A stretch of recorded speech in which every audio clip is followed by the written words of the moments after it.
Hello, my name is Ethan, and welcome back to another episode of Path of Exile 2.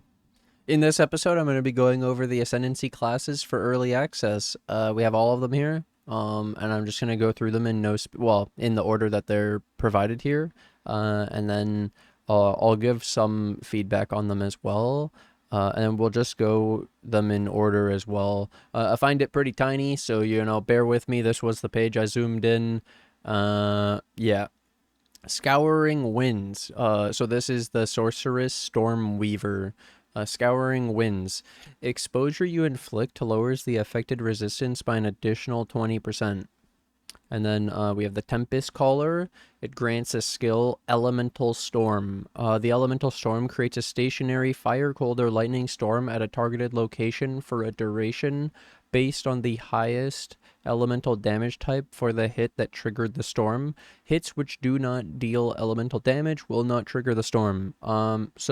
This is about you doing exposure, you triggering this elemental storm on crit hit with spells.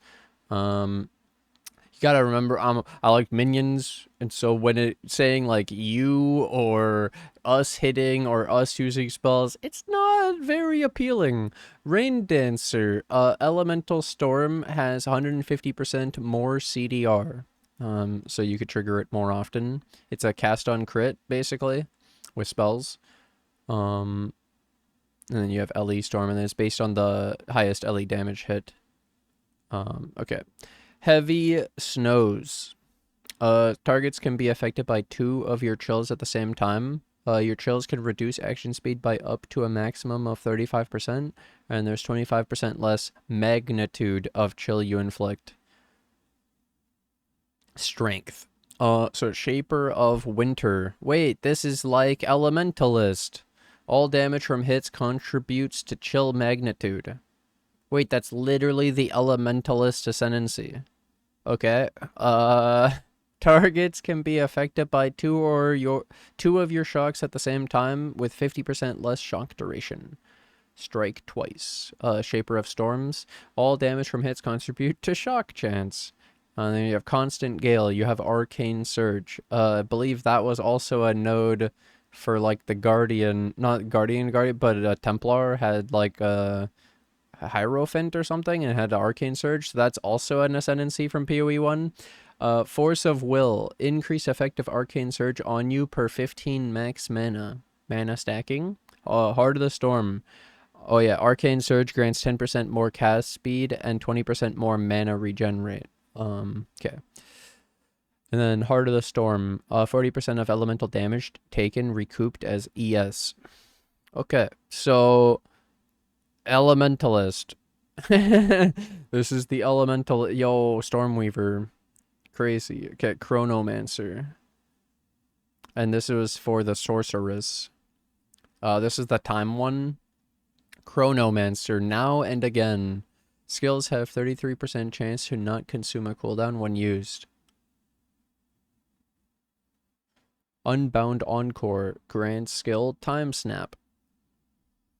Manipulates time resetting the cooldowns of your other skills.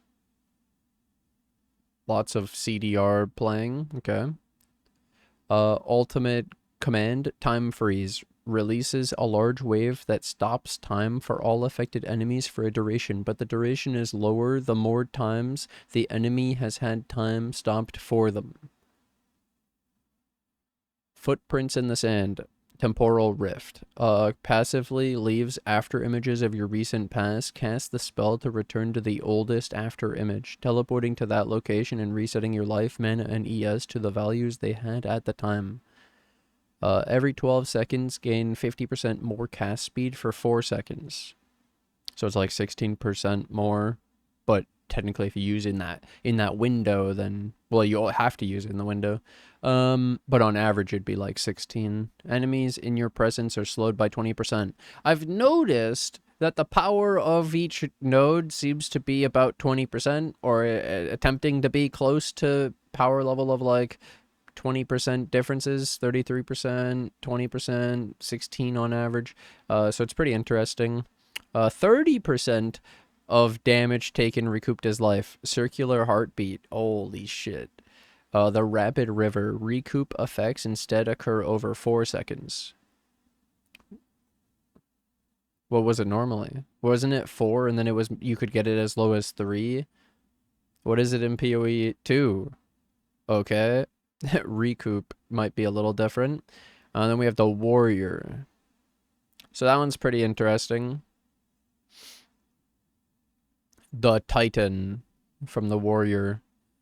So I've reread a couple of these and pre-read. They're pretty interesting. Okay, so Stone Skin, 50% more armor from equipped body armor. Well, we don't know how much armor we're getting from gear.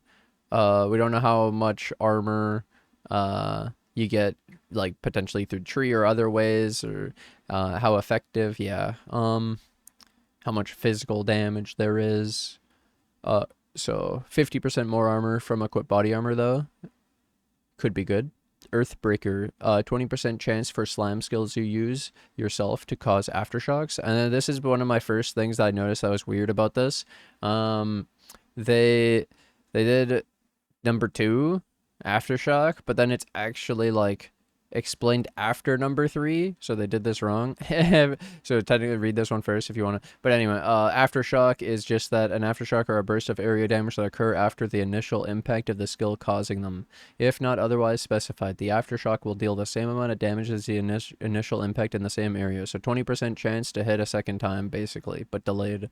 And at full damage. Okay, so every second slam skill you use yourself is ancestrally boosted. Ancestrally boosted skill has 20% more damage and AoE. Do you see how I keep seeing like 20% everywhere? Yeah. 50% more armor! Bro, that sounds pretty good. But yeah, ancestral boosted is pretty cool. And you know it's every second, so you can... Yeah. Now, this is crazy, dude. I can't believe, like, what does this mean? How big is our inventory? And we're carrying an extra chest? Is there weight? And the next node's also weird. Okay, so colossal capacity. Carry a chest which adds 20 inventory slots. Bro, this is the rucksack. This is the rucksack. You know when we had those new Ascendancies? It was like Affliction, and then we got the rucksack. Bro, 20 extra inventory slots? What if everybody doesn't actually pick Ascendancies and they just pick this? And now everyone has the rucksack. And then number 4, so you look at the actual tree, number 4 into number 5. What is this? Hulking Form, 50% increased effect of small passive skills? Now, is that talking about the small passives on the Ascendancy? So these 2 points? Or is this talking about every small passive skill point on your passive tree? Because this does say small passive skills, but like it's not clear of if this is talking about this tree or the big tree, and then what even is our big tree, and maybe the small nodes are actually weak, so 50% increased effect of them. And then what if you take only small nodes and you never take notables after this because this is so strong or something? Hulking Form 50. This shit sounds crazy. Obviously it depends on how this actually works. But I thought, wow, everyone might just end up being Titan. Rucksack, and do the small passive, so it's like grand design, but for your build. Okay, crushing impacts. Your hits are crushing blows. Crushing blows on the right. Crushing blows cause a heavy stun on enemies that are primed for stun. Primed for stun. Normal enemies are primed for stun when they have at least 40% heavy stun buildup. Magic enemies 60%, rare 70, unique 80. Surprising strength, 40% more damage against heavy stunned enemies. Heavy stun, hitting an enemy builds towards a heavy stun based on the damage dealt. Different enemies have different heavy stun thresholds and durations, with very large monsters having a high heavy stun threshold. Players cannot be heavy stunned.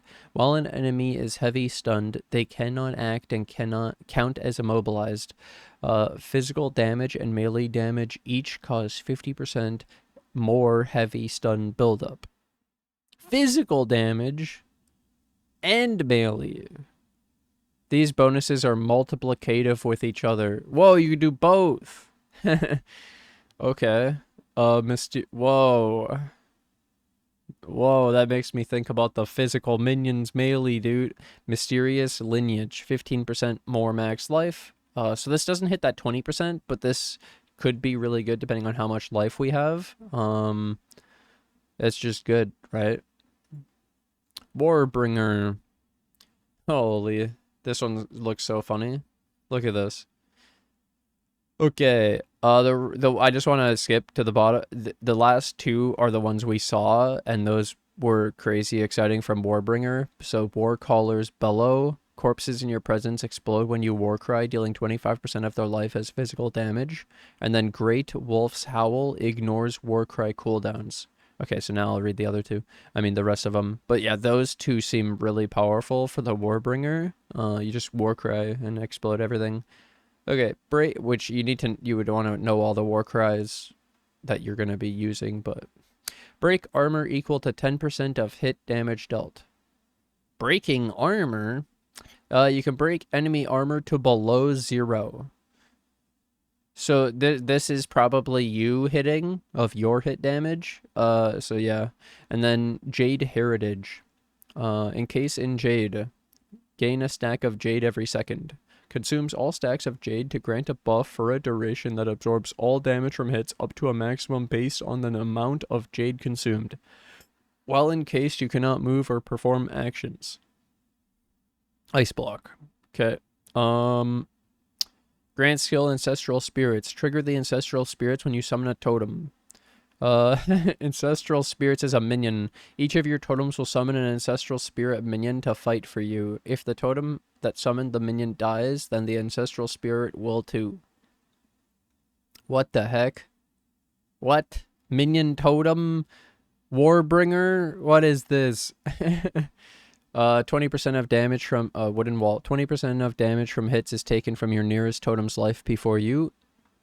Renly's Training. Gain 40% base chance to block from your equipped shield instead of the shield's value. So I was assuming like maybe the shield had 30 and then instead you could get 40.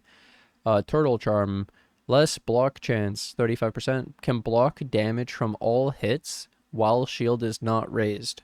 They showed in the thing though that when you do the raising and you block, you start to get stunned or something. So you can't like perma block.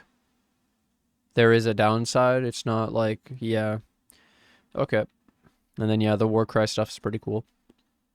Oh, we have Ranger. So this one's Deadeye. Avidity. 30% chance that if you would gain frenzy charges, you instead gain up to your maximum number.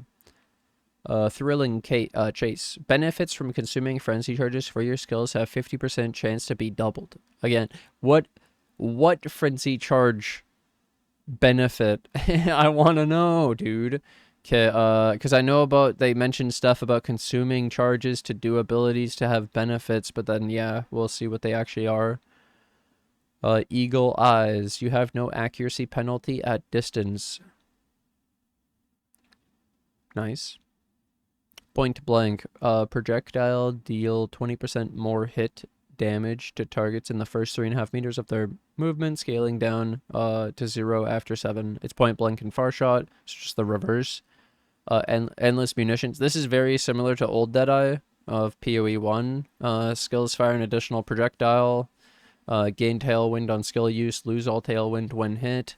Called shots. You can apply an additional mark. I think this is new. 3% less damage taken per tailwind is the same. And then it says Tailwind is a stacking buff which grants 1 move speed, 3 skill speed, and 15 increased evasion rating per stack for 10 seconds. Refreshing whenever you gain another stack, maximum 10 stacks. And yeah, it says you lose them all when hit, so you'd have to not get hit. So it's a part of evasion and moving to not get hit. Especially with WASD and being able to strafe while shooting. Pathfinder. 50% more flask charges gained. When I first read this, I went, whoa! But wait, don't we only have like 2 flasks? We have a life and a mana flask, and so it's not even the 5 flasks, and I don't know that this works on charms. Life flask effects are not removed when unreserved life is filled. That sounds great. Life effects do not queue. Life flask effects do not queue, so you can't press it again to have it keep going. That's still really cool though. The most damaging poison on enemies you kill is because that's the mana flask effect, but you could have it on your life flask, which is really sick. But it's from your Ascendancy. So then we have the most damaging poison on enemies you kill is spread to other enemies within 1.5 meters. Contagious contamination. Overwhelming toxicity. Double the number of poisons you can inflict on enemies. Now,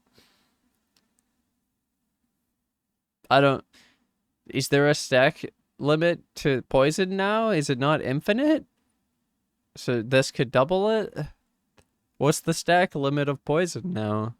And this is just brew concoction, so it's different concoctions for poison, fulminating, shattering, explosive, bleeding. So it's just 5 different, turns your mana flask into an explosion that does physical, fire, cold, lightning, chaos, and then does the effect that goes with it, bleeding, fire exposure, cold exposure, lightning exposure, and poison. There you go. Traveler's Wisdom grants 5 passive skill points. But how good's the tree? Like, you need the tree to know how good this is. Yep, how many points do you have in general, and then 5 extra. So this is like, being Scion. Running Assault. 30% less move speed penalty when using skills while moving. How much penalty is there? What's our normal move speed? And then, like, before, we would have to stop. So this is still, like, even being able to use skills while moving is still better. But yeah, you can actually have it with no downside. Or maybe there's still some, but 30% less. And then your speed is unaffected by slows. And so this doesn't sound like the move speed penalty from using skills while moving. So this is different. And this is just referring to slows like Mam and stuff. Hinder. It's an interesting one. Raises a lot of questions of how stuff even works in PoE 2. The Witch. This is it, dude. Minions, are you ready? Okay, Sanguimancy. Grants skill, life remnants. Skills gain a base life cost equal to the base mana cost. So it's a buff. Drinks the blood of your enemies to restore your life. While active, enemies you kill have a chance to spawn a life remnant, and critically hitting a target spawns a life remnant every few seconds. Picking up a life remnant grants you life, which can overflow maximum life. Overflow. What? Vitality Siphon. Spell damage leeches life. Don't think it works on minions. Your curses have infinite duration. Open Sores. Good name for it. Blood Barbs. Gain 10% of damage as extra physical damage. Elemental damage also contributes to bleeding magnitude.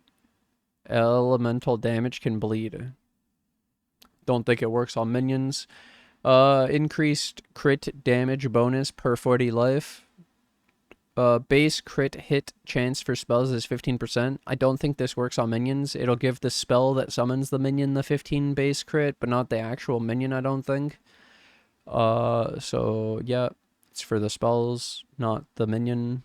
Grasping Wounds, 25% of life loss from hits is prevented, and then that much life is lost over 4 seconds instead. This reminds me of the flask. the crazy Maven flask. It's kind of funny that they actually put that as an Ascendancy. I think we only get like 2 Ascendancy points, so that would be one of your 2. Is the flask effect. But it's this would be always on, but technically this doesn't actually save you from the damage in general. It's only for like a big hit, really, of like not getting one-shotted and then making it take time, overtime, so you can recover it before, like, yeah, it kills you. So this is really strong. But yeah, it's only from hits, so we'll see. Gain energy shield from and then what if a hit can't be prevented? Like, you ask questions, you know? Grasping Wounds was pretty funny. Crimson Power. Gain energy shield from equipped body armor as extra life. So it's another spot where you need to know the gear of how much energy shield you can get on your body armor. And then how much the life's even important, because they changed everything. And they said something about, like, not getting life in your tree and more life from strength. Like, if everything's changed, then we don't know what this means fully. We don't know how big of an impact it'll have. It might be the best source of life in the game, potentially. Infernalist. So I also wanted to point this out, now that we got to this one. If we go back up, you'll notice 10 points on the Stormweaver. There's 8 on the Chronomancer, 8 on the Titan. But then you could also, like, look at how the actual effect of them and how, like, general or universal they are, where a lot of classes can use it, a lot of builds. This one had 9 and a lot of really powerful ones too. This one was 8, but then it had like 4A, 4B, so it's really 9. I want to point out this one. It had the 5 concoction, so it seems like it has more. Technically 13 or 12 or something, but it only has 8. The Blood Mage had 8. And now the Infernalist. 11. What? Why does it have so many? You can only take 2. Okay, get ready, dude. Altered Flesh. And so technically these are like 1-ish.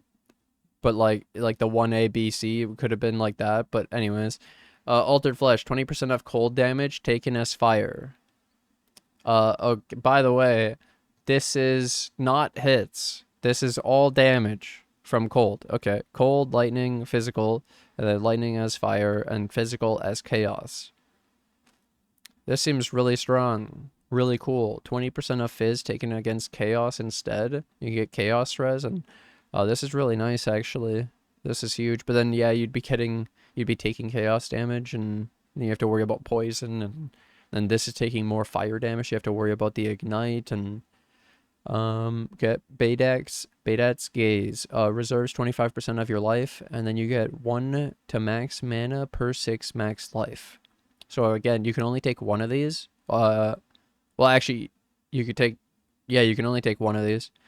You have to choose, basically, of, if you want to do this, you'd reserve your life to gain max mana based on your life. You could reserve your life and gain max spirit based on the life. Again, all of this depends on how much life you can actually get, but 25 compared to 6 and 8 seems like a lot just to get extra spirit. And you're reserving 25% of your life. And then we had 1 max ES per 8 max life, and then demonic possession. You can go become a demon, so shapeshift into a demon, vastly boosting the power of your spells. You gain demon flame every second you remain in demon form, causing your life to be lost at an ever increasing rate. Revert to human form if you reach 1 life. Use a skill that isn't a spell, or reactivate this skill. And you could also get plus 10 to the maximum demon flame. Yeah, you get demon flame every second, so that would take 10 seconds. And then it makes it kill you faster, so then you untransform. Pyromantic Pact. Maximum mana is replaced by maximum infernal flame. Gain infernal flame instead of spending mana for skill costs. Take max life and ES as fire damage when Infernal Flame reaches maximum. Lose all Infernal Flame on reaching the maximum. 10% of Infernal Flame lost per second if none was gained in the past 2 seconds. So, yeah. While not on low Infernal Flame, all damage from you and allies in your presence contributes to ignite chance and magnitude. So this would be the benefit. But you have to have not low Infernal Flame, but also not reach the maximum, because you'll lose all of it, making you be on low. So you'd have to stay between like the middle and the maximum. So you'd have to keep casting, and then you get to have you and your allies all damage contribute to ignite chance and magnitude. While on high Infernal Flame, you and your allies' presence gain 20% of damage as fire damage. So this is all. So like chaos, physical can be fire. And that's extra, gaining extra. Okay. Then you have Loyal Hellhound. So summons Infernal Hound. 20% of damage from hits is taken from your Hellhound's life before you. Summons a reviving Infernal Hound, which ignites enemies near it. The Hound takes a portion of damage from hits for you. So it sounds like it auto-reviving, but it might be delayed. She wouldn't want it to die, but if it died, and then it seems to auto-ignite stuff around it, which sounds like the Guardian Ascendancy. But you won't have to keep resummoning it potentially. It auto-summons, it auto-revives, and then while also taking a portion of the damage for you instead. So this is a really powerful skill, personally. Become ignited when you deal a crit hit, taking 15% of your life and energy shield as fire damage per second. Ignited. 30% more crit damage bonus. And we have 4 more. The Mercenary, the Witchhunter. Weapon Master. 20 passive skill points become weapon set skill points. I don't know. I've read that. I don't know what that means. What's a weapon set skill point? Also, this is making me think that thing about the passives really was the passive. Like, this is 5 passives from your regular skill tree, and there was the increased effect of small passives. Bro, this sounds like it'd be your actual tree, which is like, again, you would actually need the tree or want the tree to be able to decide the power of some of these things when they specifically refer to the points. And then you're like, what are they? Pitiless Killer, Culling Strike. Culling Strike kills normal enemies if their life is at 30% or below. What? Magic enemies, 20%. Rare, 10. Unique, 5. Okay. I thought it was 30 for all. I'm like, what have they done, dude? Culling is broken. No. Okay. Judge, Jury, Executioner, Decimating Strike. Decimating Strike hits against full life enemies, remove between 5 and 30% of life before the damage of the hit is applied. So this is saying full life. And so yeah, boss, imagine removing 5%. Pretty strong. 30 would be huge of a boss, just chunk it. It's like you're reserving 30% of its life. It's starting at 70. It's like, that's a huge amount. Concentration from this Witchbane thing. Enemies have maximum concentration equal to 40% of their max life. Break enemy concentration on hit equal to 100% of damage dealt. Enemies regain 10% of concentration every second if they haven't lost concentration in the past 5 seconds. Concentration. Enemies have less CDR the lower their concentration, scaling down to 50% less CDR when concentration is 0. So it's about raising the enemy's cooldown of their abilities by messing up their concentration. No Mercy. Deal up to 30% more damage to enemies based on their missing concentration. So you could also get a big damage boost as well, while also screwing up the enemy's abilities. So then this makes me think that you could have concentration and you could have yours messed up, where you get your cooldowns messed up. So if you're an ability caster, you might not have the cooldowns that you would expect sometimes if they mess up your concentration. I'm not sure if that's a thing, but it didn't say that this can't be used on us, where it specifically said that the heavy stun from this thing couldn't be used on players or something. Players cannot be heavy stunned. Yeah, it specifically said it, so that makes me think. And then we have Obsessive Rituals. Grants Sorcery Ward, 50% less armor and evasion rating. Sorcery Ward. Passively manifests a protective barrier which takes elemental damage from hits for you until depleted. The barrier instantly recharges to its full value a short time after it stops taking damage or is fully depleted. This is basically that Elementalist Ascendancy of the barrier that you got like elemental damage barrier per amount of notables selected or whatever on your tree. And then it recovers after not taking damage or it's fully depleted. This is the same thing, except it comes with the 50% less armor and evasion rating downside as well, and it doesn't tell you how much, and doesn't scale with your points on your tree. So this might be really good early when you don't, let's say you don't have a lot of armor and evasion rating, and then you just have this elemental damage shield. Okay, ceremonial ablution. 50% increased effect of sorcery ward. So you could get 50% more, and then it recovers 50% faster as well. But you don't have, like, Wicked Ward while you can get it to... Well, it's because it recovers instantly, so, you know, it doesn't matter. Zealous Inquisition. 10% chance for enemies you kill to explode, dealing 100% of their max life as physical damage. Chances doubled against undead and demons. And so this is you kill, so don't think it'll work on minions. Gemling Legionnaire.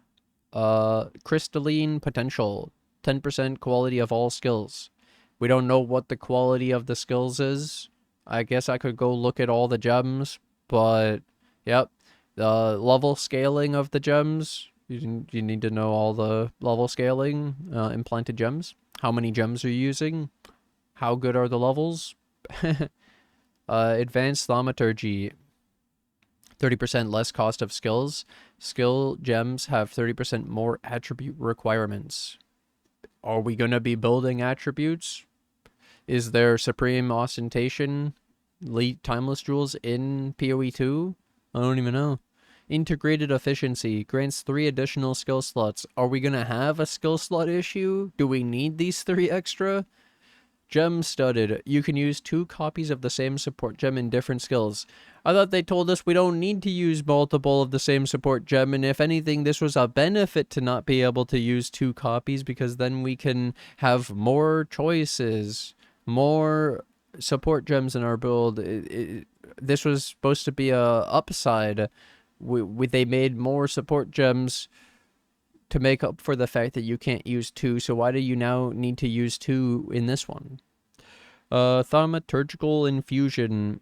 Max cold, fire, and lightning res per blue, red, and green support gems socketed. How many support gems are we going to have socketed? How much res is this going to give?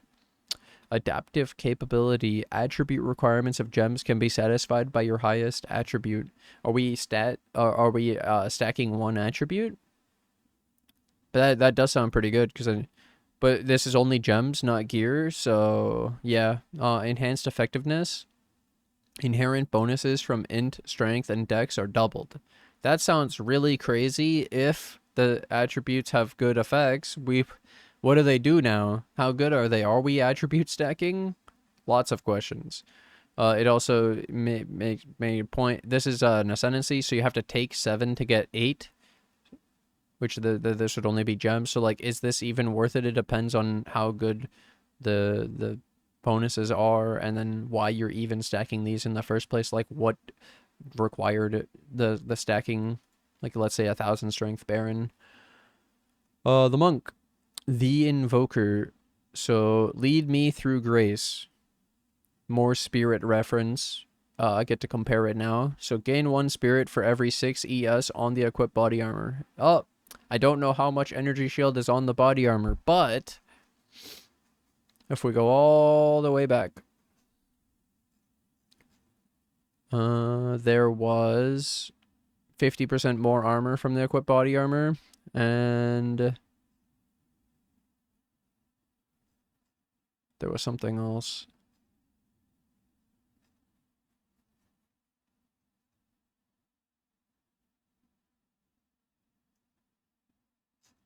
What was I thinking? Oh, it was spirit for 1 spirit per 25 max life. So now if we think, but this is only your equipped body armor, and then this is 15 evasion rating, and it says cannot gain spirit from equipment. So this sounds pretty bad. Unless you get so much ES and evasion rating that the spirit you gain from this is more than all the spirit you would gain in your whole build, I guess. Or maybe you don't need that much spirit. Like, do we even need to build spirit? Do we need the minion army? Lots of questions. And protect me from harm. Evasion rating also grants physical damage reduction. That sounds crazy. 40% less evasion rating. This sounds so crazy to me. That sounds really strong. But you have to take 1 to get 2, so then you can't gain spirit from equipment. And you're getting less evasion rating, and then would this make it so you gain less spirit from the body armor, but then you're getting an evasion rating body armor that gives you physical damage reduction, which is pretty sick. And it's all evasion rating, not just from the body armor. So yeah. Faith is a choice. Meditate. Channels to recharge energy shield. Can overcharge your energy shield up to double its normal maximum. Channeling ends when you take damage or your energy shield is doubled its normal maximum. This skill cannot be used if your energy shield is already double its normal maximum or you have no maximum energy shield. So I was thinking, like, imagine in a boss, oh yeah, just let me meditate real quick. The boss isn't gonna wait for you to meditate. You're dead, dude. Are you even gonna be able to use this? Sounds funny though. I am the Blizzard. Gain 10% of damage as extra cold damage on freezing enemies. Create chilled ground. So this is like that other one, but for cold now. And it isn't in your presence. But then, yeah, this isn't minions. I am the Thunder. Same thing, but lightning and shock. I shall rage. Unbound Avatar. Unbound Fury. It doesn't tell you what Unbound Fury is, I don't think. But, by inflicting elemental ailments with hits on enemies, you gain Unbound Fury. Once you reach maximum Unbound Fury, consume it to become unbound for a duration, vastly augmenting your elemental prowess. Yep, whatever that means. You're an avatar. The Soul Springs Eternal. Meta skills gain more energy. I don't think we know all the meta skills, or I at least haven't gone through all the skills. And like, more energy, what's that mean? It's pretty interesting. Lots of questions from seeing these ascendancies. There was some like terminology too, like the way they wrote stuff where I'm like, well, that's different than the way we know it. But crit hits ignore non-negative enemy monster elemental resistances. I was thinking, why would you want it to be non-negative? And I guess it's because if you already had the enemy at negative, you'd actually be doing less damage by using this. So then this is only an upside of when the enemy has elemental resistances, it can ignore it, which is good and doesn't mess up if you're making them go negative. Pretty good, actually. Scatter them to the winds. Elemental expression. Trigger elemental expression on melee crit hit. So it's like that other one, but it's melee crit hit. The other one was spell crits. Create a fiery explosion, an arcing bolt of lightning, or an icy wave of projectiles. The chance for an explosion is proportional to your strength. Bolt, dex, and wave, intelligence. And then we have Acolyte of Chayula. So then, you know how I showed you all that stuff about you could get some spirit and whatnot, and extra armor and evasion and physical damage, all this stuff, yeah? This one's about darkness and getting rid of your spirit. So Mana Leech is instant. Consuming questions. You cannot recharge ES. Mana Leech effects also recover energy shield. No more recharge, instead you're Mana Leeching your ES. Chayula's Gift. 10% max chaos resistance. Chaos res is doubled. This is that notable that you can't... you have to anoint. They put it as an ascendancy. And you have 10 max chaos resistance. So you'd be like 85. I don't know that we have the Zabakwa to make you take half of the elemental damage against as chaos damage instead. Reality Rending. Chance to gain 25% of damage with hits as extra chaos. 13% for 50% and 7% for 100%. Cool. Waking Dream grants skill Into the Breach. Into the Breach creates a breach around you, allowing you to see nearby flames of Chayula. You are considered to be in a breach while this skill is active. Flame of Chayula. Collecting Flames of Chayula grants the following bonuses. Red Flames of Chayula leech 7% of your max life to you. Mana with the blue, and purple was a stacking buff granting 7% of damage as chaos damage for 5 seconds and stacks up to 7 times. 10 times, sorry. 70%. Okay. Effect and duration of Flames of Chayula on you is double. Seems crazy. And then we have remove all spirit, embrace the darkness. So if you went down to get 8 and 9. Remove all spirit. Base max darkness is 100.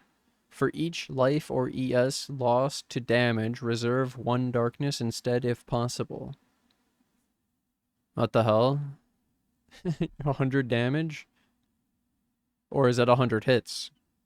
Yeah, it'd be damage. It's not even just hits. It's actually taking damage. So dots would, like, murder you. Darkness reservation lasts for 10 seconds. Plus 5 to max darkness per level. Oh, okay. And is there 100 levels? So it plus 500. So this could be 600. Can you get more darkness through more ways? Gain 1. And then does it reset the duration of the reservation when you gain another reservation? Like it resets the duration? Or does each one independently last for the 10 seconds no matter what? No matter if you gain more or whatnot? They just have a set duration. They don't have a reset, like a extending the duration, for example. Grasp of the Void. Gain 1% of damage as extra chaos damage per 20 unreserved darkness. Unreserved. So you'd have, let's say, 600. 5 times 6, 30. 30% of damage as extra chaos damage. Not counting if you could get more darkness, not counting when you reserve darkness, so you'll lose damage.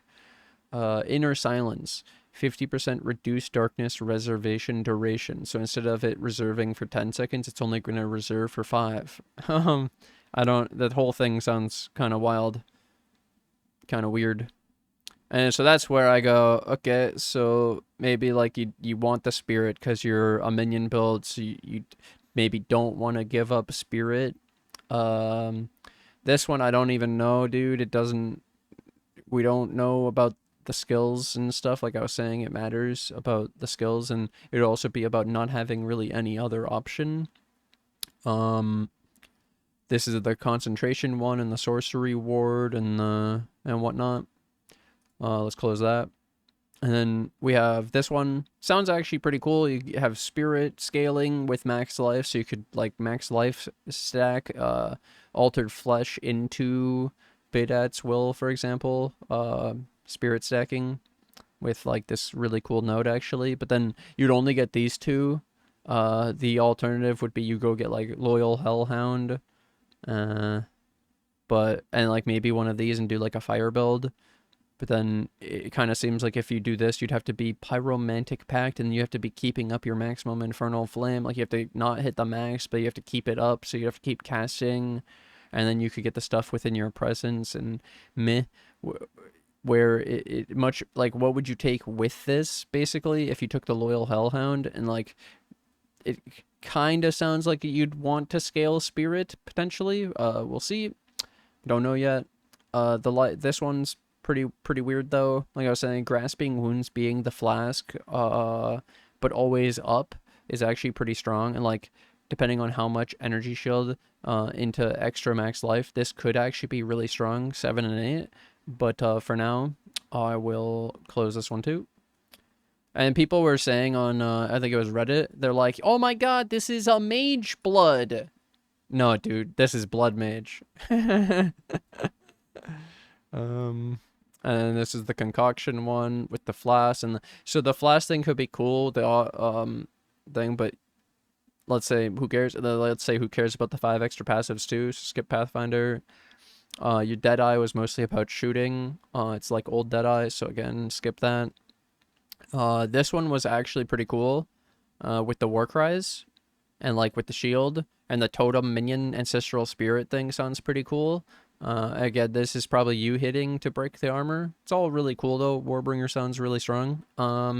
This one sounded really cool. with the more armor from the equipped body armor, the more max life.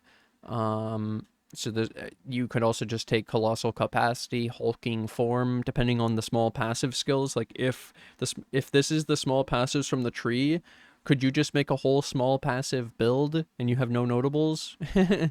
And you can carry a chest which adds 20 slots. So instead of getting power from your thing, you could get quality of life, Colossal Capacity. This one's actually pretty cool and like is universal, and any build could really use this in a way, especially if this is actually good. And then more life and the more armor from equipped body armor. Obviously, if you don't have armor on your equipped body armor, then this is useless, but this Ascendancy looks pretty cool. I didn't like this one. It's mostly about CDR and recoup. And then this one was about, this is Elementalist. Definitely not. And so now when we look back, I pretty much have 4 of 12 available. And so it depends. Like I said, there's a lot of like question marks here. It's how much energy shield, evasion rating, armor, how much spirit, all these things matter of like how, and then it's also where these actually start. So it'd be the monk, the mercenary, the witch, or the warrior. All 4 sound pretty cool. I kind of want to see their tree and see what like the starting pathing is looking like and stuff, and obviously what we should have all the gems available to every class. Like that shouldn't be a limitation, but it is basically about like your starting tree, because you shouldn't start with the ascendancy points. You have to get them after. So it's actually more about how you start on the tree than the ascendancies, but eventually you'll end up in the ascendancies of the classes, so it's still important, and like what you plan to do with it. But like I said, it depends on how much life we can build, how much armor on the gear, how much these matter. Maybe using the same support gem in multiple skills is necessary. Maybe getting the double bonuses from the attributes is necessary. Lots of questions, lots of stuff to try. From what it looks like, I could play 4 different classes. This one's pretty like universal. Like I say, like anyone could pick the Titan, potentially the warrior, depending on how, the starter tree. And Infernalist is, for me, it was about the spirit mostly, or the loyal hellhound. And the Gemling Legionnaire sounds pretty cool, depending on all of the skills and how much space we have and what we need. And then yeah, this one also spirit stacking. So we kind of do have like minion ascendancies. It's not clear cut with the like necromancer ascendancy, but I think still having ways to scale the spirit, and then the fact that this one per 25 max life, this sounds like you could get a lot. Obviously it's not 6 and 8, but it sounds like you get a lot of spirit. It really depends. They were also saying before how we have the specters and you can specter any monster, but then it may have like a increased spirit cost. So we'll have to see on the actual cost of the spirit as well. Maybe the numbers will change too, because I heard that they changed this Gemling Legionnaire already. Apparently it was 1 max per 3 instead of 4. So they're already balancing the passive, the ascendancies before we've even started playing the game. Meaning they probably would change after as well because of balance. They love balancing. So yeah. And then I had 2 more things. So this was me being invited to the early access. I wanted to show you guys. We're good. We got it. We got the early access. We're ready. Are you ready? And then we have this. So they announced Twitch drops for 2 weeks, running 2 weeks of Twitch drops starting from December 6th on when it releases. 2 weeks. So week 1, we get the energizing bolt flask effect and the halo of the righteous helmet. So from the 6th to the 14th, and then you'll get the energizing bolt flask effect and the halo of the righteous helmet attachment after 3 hours of accumulated watch time on any channel streaming Path of Exile 2 during the first week of early access. Any. As long as you link your Twitch to your PoE account, then you should be good. And then week 2 Twitch drops Temporal Lord's Portal Effect. The portal effects! Those are like the coolest. 14 to 22, so all the way up leading up to Christmas, basically. You'll get the Temporal Lord's Portal effect after 3 hours of accumulated watch time on any channel streaming PoE2 during the second week of early access. The drops are guaranteed for everyone who has watched any PoE2 stream for the amount of time specified. This promotion is available for all accounts.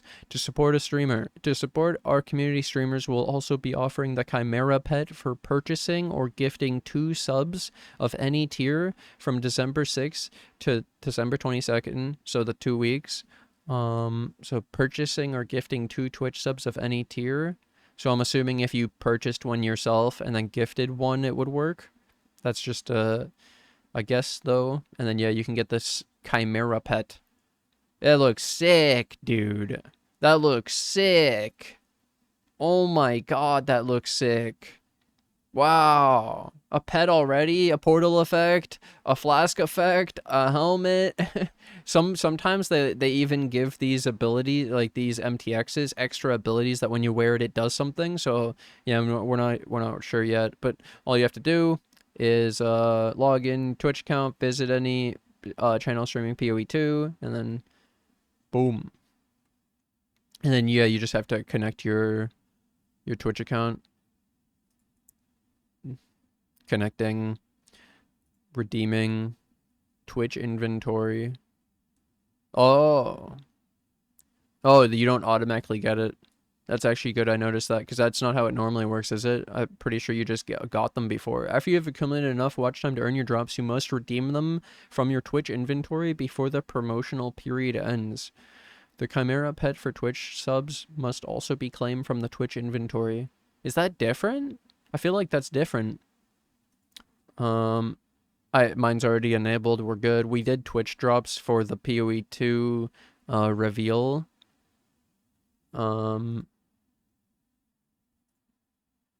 New month gift subs. Yep, so both. All MTX from this promo will remain exclusive while it's in early access. Once it's fully released, these cosmetics will be available for purchase in PoE 1 and 2. Wow. Dude, we got free MTX that they're gonna make you pay for later. This is actually crazy. And then especially like it's a new game, so to have some MTX to be able to use, everyone's gonna be using these once they get them. Everyone you see is gonna be wearing this stuff. It's gonna be pretty funny. And then it'll actually be, well, everyone will have it, but then the people who didn't have it would have to pay for it after, so you have this exclusive cool, like, yeah, you got some free money in a way. This is sick. But I'm excited to actually get in. Like I say, see the tree, see where these classes actually start and what you have available to you. And I'm interested mostly about people's thoughts on the warrior with this rucksack and the small passes and what was the other one? The Gemling Legionnaire, because it's so universal too, where lots of people could use the +1s, the quality, the extra skills, the extra supports, all this stuff, the attribute stacking. These ones seem very interesting, where the other ones are mostly our spirit stuff, and like it'll depend on the actual state of spirit and minions and all that. There's a lot of options, it seems, though. And technically, you could even still play with some of the other ones. This just, I limited it down because why not? Got time right now to mess with the stuff. Hope you guys did enjoy this. I hope this was what you were expecting. I hope this is what you were looking forward to when you clicked on my going over the Ascendancy classes. Thanks for watching. Thanks for hanging out. I hope you guys are as excited as I am. Let's fucking go, dude. Only like 2 more days. We're so close. I think I could do this. 2 days, 5 hours. December 6th, 11 a.m. PST. See you there. And we'll get the Twitch drops. Thanks for watching. Thanks for hanging out. And I'll see you guys in the next episode. Bye.